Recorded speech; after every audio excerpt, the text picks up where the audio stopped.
Верските објекти во источниот дел од државата се почеста мета на кратците. Само минатата година се регистрирани 38 тешки кражби, што е за 31% повеќе од 2016 година.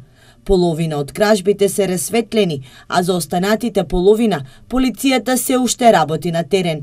Во меѓувреме полицијата трага и по разбојниците кои минатата среда го разбија и целосно го уништија црковниот инвентар во манастирот Воскресение Христово во Штип, каде што откако разбојниците се опиле од црковното вино и не нашле пари, својот гнев и лутина го истурели врз иконите. Искршените икони, направените дупки во ѕидовите, говорат дека станува збор за атеисти, луѓе кои не се плашат од казната Божја. Остро реагираат од црковниот одбор на обиениот манастир. Ово се луѓе атеисти што не веруваат во Бог, значи провале преку ѕидот, значи не можеле се да влезат преку вратата и имат направено обид преку ѕидот со скршени блоковите и со сила се влезеле внатре. Кратците ги зеле само ситните пари кои верниците ги оставале за свеки.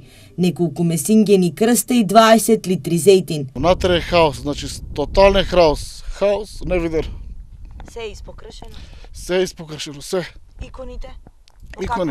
Иконите се 50% искршени. Зголемениот број на кражби го отвара прашањето колку се безбедни православните храмови. Граѓаните коментираат дека покрај Господ православното богатство треба да го чува уште некој.